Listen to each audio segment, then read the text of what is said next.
All right, guys, for those of you tuning in right now, before we begin, let me just plug my Instagram real quick. So make sure you guys give me a follow on Instagram, iHoopsFL. So I post all the highlights, all the best clips, all that good stuff. And also, if you guys want to see any of the other stuff that I've done around the world of basketball, you can also find all the articles I've written for a company down here in South Florida on my Twitter page at iHoopsRecruit. So again, iHoopsFL for interview stuff. Twitter at iHoopsRecruits for articles and maybe some recruitment info. Haven't done much of that, but definitely articles and a lot of South Florida basketball information. But anyways, let's get right to the interview. And I would like you to tell me what's your work ethic? What is your work ethic like? That just goes into being such a valid hooper like yourself. Man, I just, every day when I wake up, I just think to myself, like, how am I going to get better? Or, like, how am I going to get 1% better today? So I just never let myself, like, just get complacent, because I know someone out there is working as well. And I feel like saying that statement, where you want to get 1% better every day, or improvement every. I almost feel like that's sometimes hard. If you kind of have a routine going and all that stuff, where sometimes like you just don't maybe learn anything new, or you don't like nothing really beneficial happens to you from that day. But like, how do you kind of make sure that happens where every day you did improve somewhat? Well, like, there is some days when, like, you might not, like, find somewhere where you need to improve, but that's just the time where I can just, like, sharpen, make even more sharper, like, say, like, getting to the basket or making my one dribble pull-ups more sharper. So it's not really ever like just stopping though. Like, I'm not gonna get complacent because I know I can get better. And you told me that you don't really have like a daily routine, but I guess what you said where you try to get yourself 1% better every day, like I guess maybe give maybe like like your average day, unless that even changes like daily as well. But maybe like what's your average day like?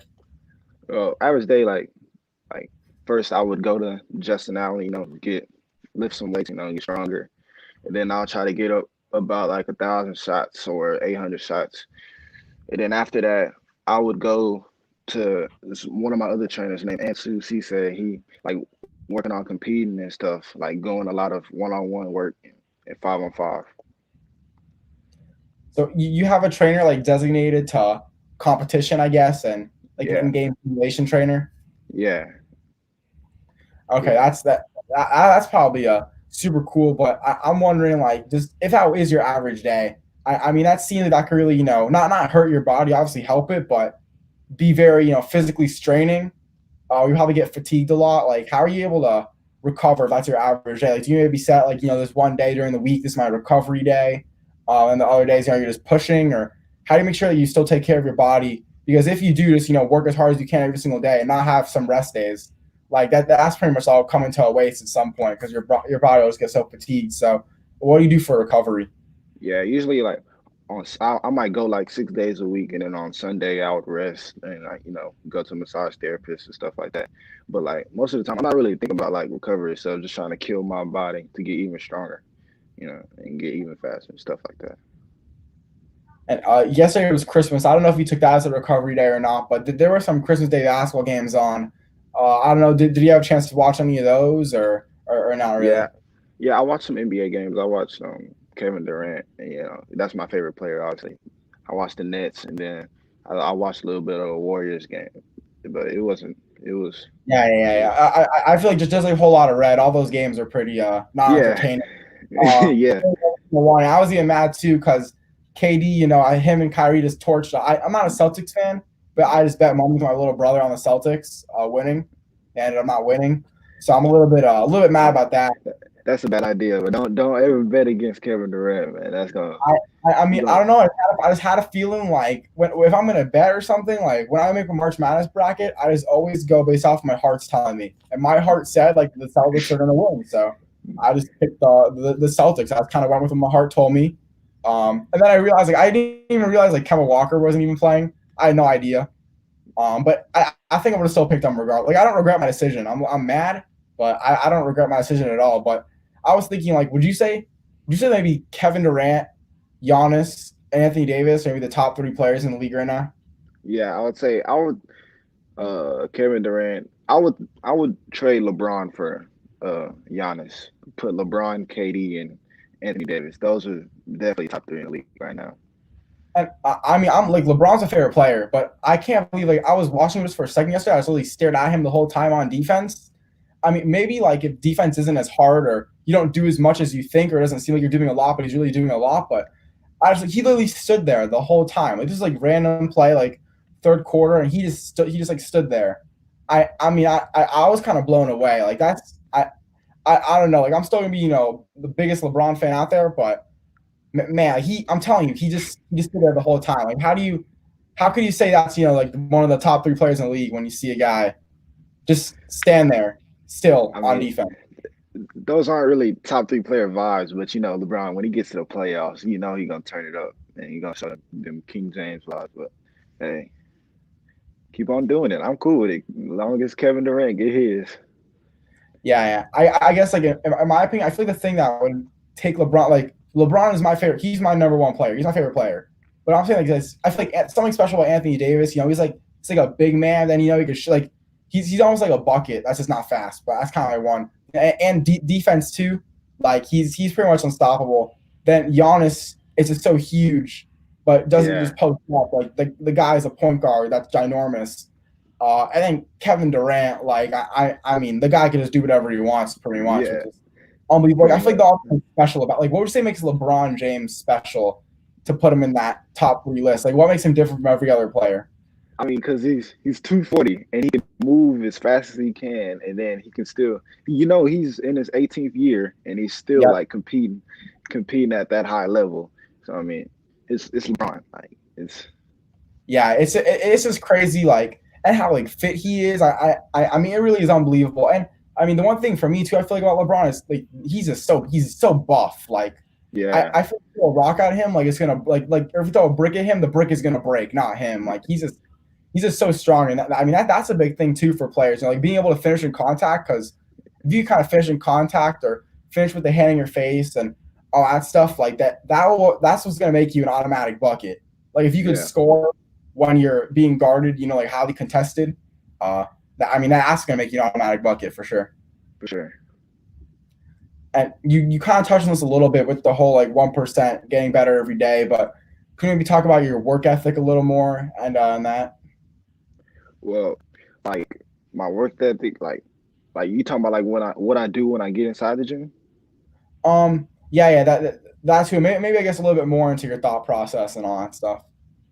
I just like when I'm working, I'm like thinking like how I like to try out new moves because like I would think like how is this defender gonna play this next counter or how I'm gonna like do the next thing like so it's all but at the end of the day though I can't really think like how it's gonna counter because it's all like off of reflexes like so now I just gotta sharpen my reflexes on like how to counter stuff.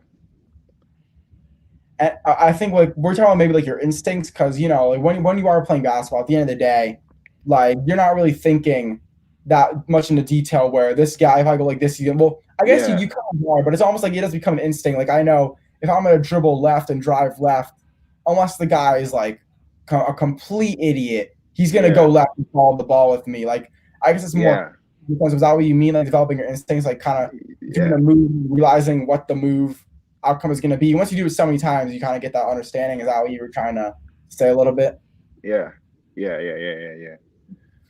Yeah, that makes sense. And something I find pretty cool. I mean, for such a valid hooper like yourself, some guys, I'm not gonna say they're obsessed with Instagram, all that stuff, but like some guys, are posting every day. Like not because they're trying to get clout, but I don't know. They're just kind of like the posting on Instagram, like TikTok, sound like whatever. Like they just kind of always like to post whatever they get, whatever mixtapes, whatever flicks they get from a game, all that stuff. But I mean, your Instagram is blank pretty much. So why do you not post so much on Instagram?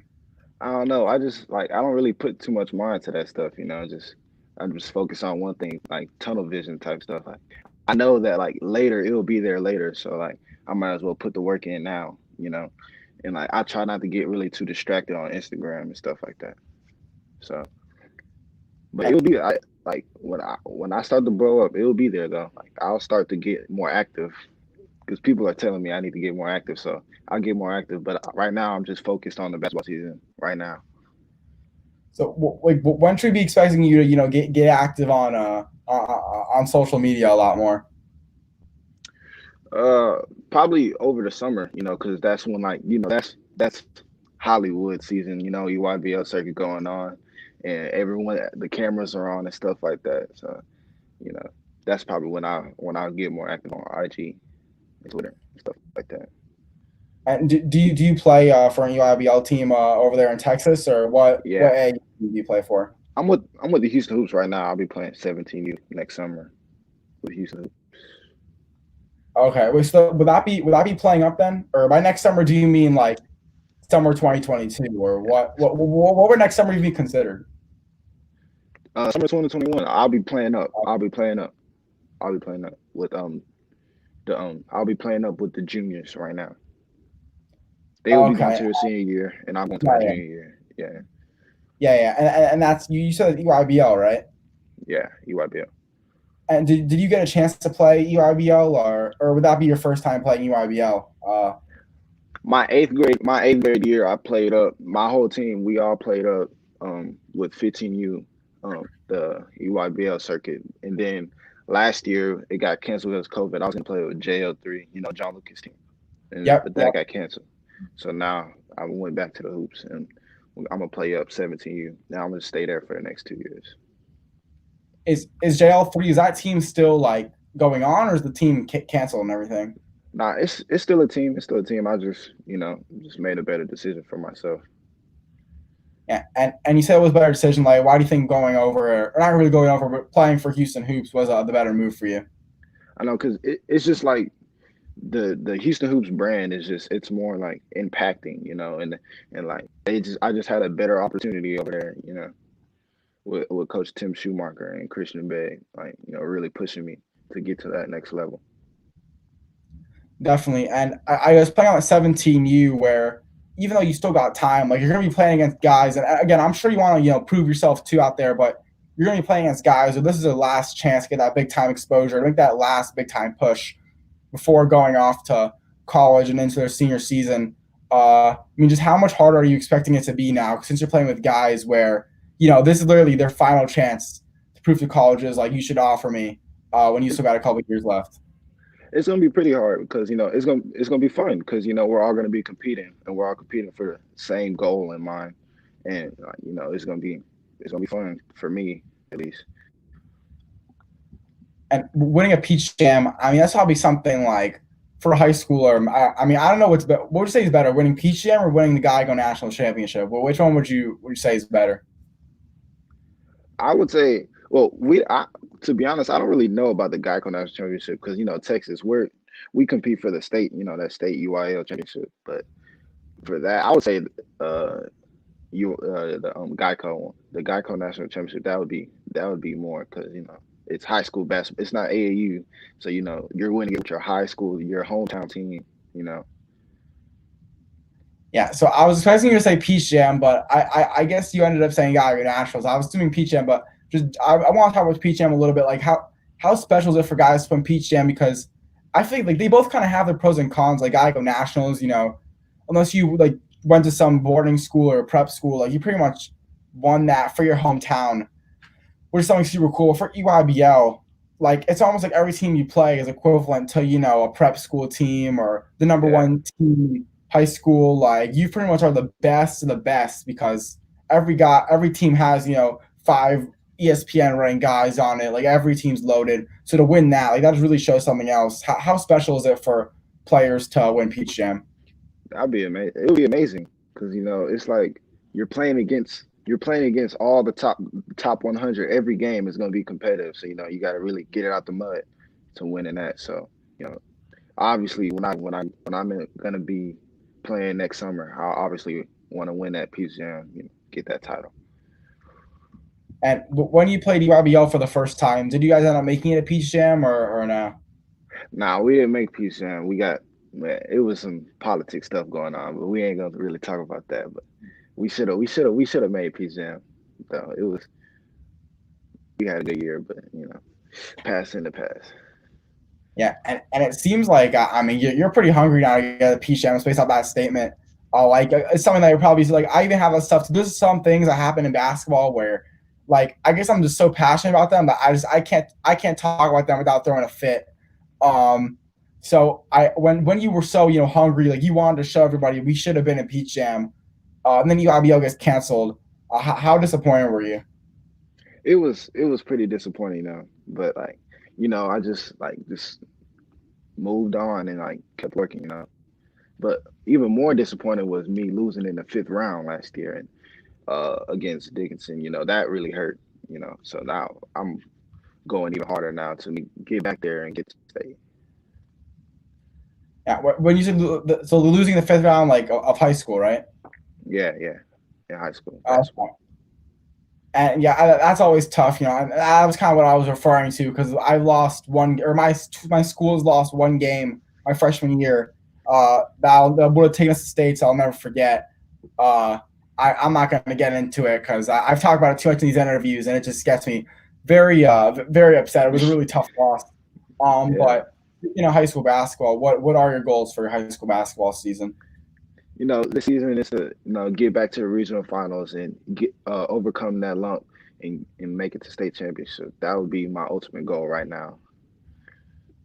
Like And how's it all looking like? Like, is there a chance that everything in we, Texas, you guys will make it to a state championship game, or what's we the have deal with that? Can you get that far?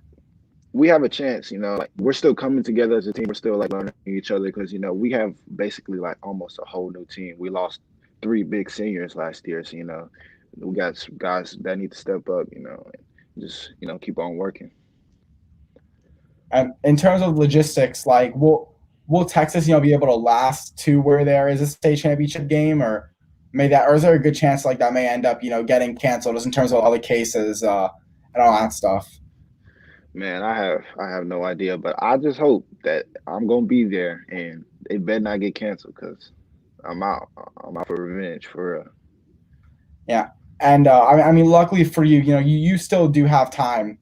Yeah. So there really is like, if it does get canceled, I'm sure you'll be disappointed. But luckily, again, you still got your junior year and senior year. You got other half of high school basketball left. But can you talk about like you said, you're out for revenge, and all that. So I guess what is your mentality like heading into each game? Trying to get your revenge back. Just like trying to kill. Like just I don't care about anything else. Just whoever's in front of me before the game and after the game, we're not friends at all. So when we get step on that court, you're not my friend. We going at it. And not being friends with those people that are in front are technically not being friends in the court with people that are in front of you. But have you ever been guarded by someone that you were friends with? Oh yeah, all the Um, time, all the and then like time. after the game, like how is that like? Because if you're coming into the game, like if you're guarding me, or if I'm guarding you, like we're not friends, but then you really are friends with the person off the court. Like how awkward is that when the game ends? It's not really awkward because like we brothers. So like all my bros. We when we get on the court, we always competing with each other to get over that hedge. So when we get off the court, it's all love though. But when we step on that court, it's go time.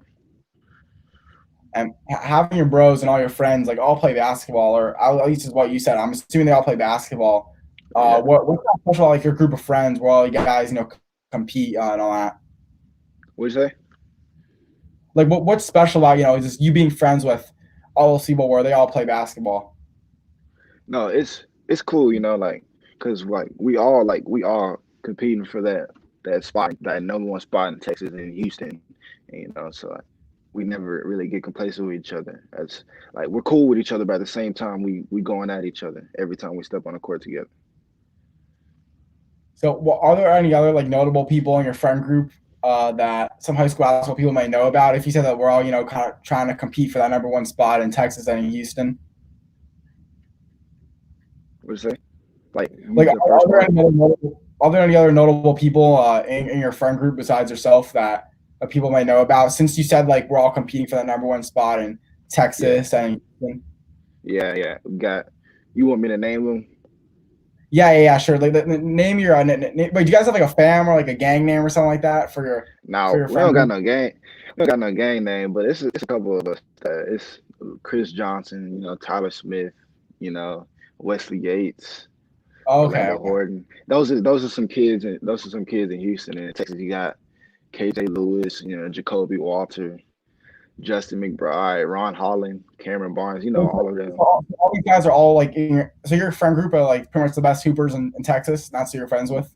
Yeah, yeah, I'm cool with all of them. Them my dudes. And is that who you like grew up with and all that stuff, or is this kind of people you became friends with once you started to see like, okay, I'm starting to get to the top. Like I gotta kind of hang out with guys on the top as well. Like how did you guys all meet? Basically, like we really met on the court. You know, we met on the most of them met on the court just playing against each other over time in camps and AAU tournaments and stuff like that. And over time, we all just became I just became cool with them. Wait, so you guys met? You said overtime. Like what? Wait, what do you mean? Like you guys met? Like were you I, doing I things didn't. overtime? We're not like all one group. Those are just dudes like I mess with. You know, like Yeah, yeah, yeah, like yeah. the ones in Houston. I used to play. We all used to. We was all on that Houston hoops team at one point, and then we all like I left and went to JL3, and now, but like I've known them since like we were little, like third, fourth grade, all of them. And then the Texas kids, like I became cool with them in middle school. You know, after going to camps and stuff like that, just recognize game type stuff. That whole game recognizes game thing, that's something I find really cool where people become friends with people, not because we're on the same team or we're teammates, but because they were playing against each other. Are there any players that you've become tight with that you've played against and you've never played with? You've just always been their opponent, and somehow you just kind of started to get a big amount of respect for them, just competing with them for this many years. I would say, I would say like a couple kids that really like Drew Steph, him. We became cool over playing against each other. I say KJ Lewis already. Yeah, Jacoby, Jacoby Walter, them type kids, and Ron became cool off of playing against each other and stuff like that. And just how do you guys like meet and connect if it's no friends on the court, so how are you guys able to like build some sort of friendship, or at least like become acquaintances with the guys you're playing with or playing against if it's no friends on the court? Mostly over like IG and like or probably like after the game, just dab them up, and just follow me on Instagram, bro. Stuff like that, bro, and just became cool after that. Yeah, it's definitely I thought pretty cool. And like some of those players, I've taught like one player that I've been talking to for a little bit. Like he started reaching out to some people that are kind of like not like big time, but guys that are probably at the same level in terms of recruitment and like fame and all that stuff. And like I guess he reached out to them because he knew they would respond. Like what's like knowing like some guys that you're probably friends with, like are people that like I gotta work hard to talk to. Like what's like knowing that you have all these people that you could pretty much reach out to at any time and they'll respond to you. And for the casual person, like they may not get a chance to even say hi to this person. Yeah, you talking about like what type of people? Like no, like what's that like knowing that you have all these people that you could talk to easily? It's When for it's some cool. people, it's kind of It, difficult for them to reach. it's great, because they're always like lifting you up and stuff like that. So it's great. Yeah, it definitely sounds super cool. And going into your recruitment process, what has that all been like? It's been good, it started off fast. It's been like just straightforward for now. But like I'm not really worried about that too much right now. Just staying focused and worry about one goal in mind and one at a time. And being the class of 2023, I'm not sure how much do you know about your own recruitment, but do you have any idea which schools have been showing you a lot of recent interest? Schools that have been showing me some interest recently has been Memphis, uh, A&M, Illinois, um, what else? Oh, ASU and USC and Stanford. Those are schools that have been showing me some recent interest. Yeah, that's super cool. And how did it feel when you received your first offer? It was great. I was hyped because it was out of nowhere. I was just chilling in my room, and out of nowhere, parents told me that LSU was on the phone, and it was great. And just because I heard one player told me in a previous interview, he's not committed to Missouri. but he said when Virginia Tech offered him, that was his first like big time Power Five offer. He said for like a week he was ready to commit to that school. Like he was just so excited to get that offer from a Power Five school. So I guess what like how much when LSU did offer you? I mean, were you almost said like this is my school, like this is like made for me, all that stuff, or when you got the offer, like were you thinking about your future with that school for a lot, or not really?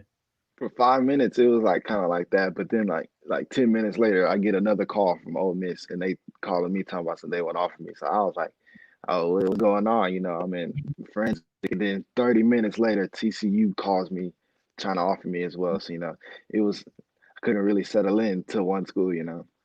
But And those three schools, I think they are the only three schools that offer you so far: LSU, Ole Miss, and TCU. Like how in what was the time span from when you got the LSU offer to when you got your most recent offer? Was it in a week where you got all three of those offers, or how long was no, it? it was in one day. All of those three offers, they was all in Wow, one day. Yeah, man, yeah, it that's was that's crazy. take us through that whole day. I mean, not only got your first offer, but again, the whole entire day, like where you got three big time Power Five offers on the same day. It was amazing because like I, I've never talked to that many college head coaches in one day. Usually you might talk to one in 1 week, but like in one day it was amazing. And I just know that I can build off of that. And was that just pure coincidence, like how it all happened in one day, or how was it just somehow like that? That's kind of random. How just one day you got all your offers, and other than that, like it's nothing else. Like how did that all happen just on that one day? I think it must have been like nah, it wasn't coincidence because I know that they remember. I remember telling them they told me that they saw my offer from LSU and decided like they wanted to show interest in me as well. So. Okay, and that definitely is key. Like how that first offer. Once you get that first offer, then it's a lot easier to get the other offers coming through because like all you need is that one school to take a risk on you and say, "I think you're worthy of an offer." Then also the Yeah. other school's like, "Oh, if this school did it, then like it's okay. We can do it too." And that is what a lot of schools do. But I don't want to say this like kind of like a negative ish question, but just having that one day where it's like on such a high, you got three Power Five offers, and now it's been very quiet with the recruitment. Obviously, the college basketball season is going on, so that could play a factor into it as well. But how have you been handling like having one day where it's like all the success, and then other than that, it's kind of been nothing else? How have you been able to handle that? It's not really that bad. I just know I set a bar for myself. So just work even harder so I can have more offers come in. I don't really like look back on it and be like, dang, I only got three offers right now. Nah, I just gotta keep on working, and I know that hard work pays off. So Yeah, well, it's not even more like you only have three offers. It's more that you said one day we got all the offers, and like other than that, like because getting like a big time like an awesome day like that is good, but then now when you have a day where it is a pretty good day, but it doesn't live up to that expectation of getting three offers in one day or talking to all these coaches where it's like talking to zero coaches and all that stuff like that can be kind of depressing sometimes where you've had this extremely great day and now like nothing's gonna ever compete with it. Like that's kind of what I mean. Like, is that ever been something like you've kind of gotten upset about where you've gotten all these offers, talked to all these schools, and now all of a sudden like it's been very a lot more of a quiet recruitment? yeah, it's not really that bad. It's cool to have a quiet recruitment, because you know junior year that's when they're officially able to like really reach out to you. So I just stay patient, and keep working and go take what's mine. Yeah, and do you know like when that exact date is when colleges could start reaching out to you directly? I think it's the beginning. It's the beginning of the life period for your 16U year. Okay, all right. Yeah, Yeah, 'cause I know this year was June 15th, but I think maybe because like it like got extended or something like that. yeah, But just having that day where I mean, pretty much your day of getting offers. Sorry to keep saying like how you got all these offers in one day, but I thought it was equivalent to the juniors this year where they had that one day get all these offers. That's kind of how it went for a lot of people. So I guess how prepared are you now for that day to come? Because for some kids, it's going to be their first time talking to college coaches, or this may be like the craziest their phones ever blown up before. Also, how much more prepared are you for a day when tons of college coaches are going to reach out to you since you've pretty much had a day like that happen to you already? I'm super prepared because I'm experienced now, so like I don't really have to put too much thought to it. Just make good conversation with coaches. And what might be some of your like tips to talking to college coaches? Do you have any tips on kind of how to do that? Just stay respectful, stay humble with them. Don't get too ahead of yourself because they recruiting other people as well. You're not the only person you're recruiting. That's what I would say. Yeah, that's pretty good advice. Obviously I'll never need to use that advice, but that's probably a cool question to ask. But I got one more question for you. I just want to know, what are your goals for the rest of your high school basketball career? Like by the time you graduate, what do you want to accomplish? Uh, I would I would love to be a McDonald's All American. Make it to state. God's willing, win state championship, and you know, there's really nothing much other than that though. For That sounds awesome, man. Before we end the interview, is there anything you want to plug or anybody you want to shout out? uh, nah, nah, nah, nah, no shout outs, no shout outs. All right, man. Sounds good to me. Well, anyways, appreciate you for taking your time, coming on, letting me interview you. It really means a lot. But make sure you guys give us a follow on Instagram at the Jacolb Cole, but Jacob spelled with an L in between the O and the B. So it's at the and then Jacob, Jacolb Cole. And I'm at iHoopsFL. Anyways, for one of the top small forwards and shooting guards in Texas, Jacolb Cole. I'm Isaac Fleischer, and this has been another iHoopsFL interview. Peace out, guys.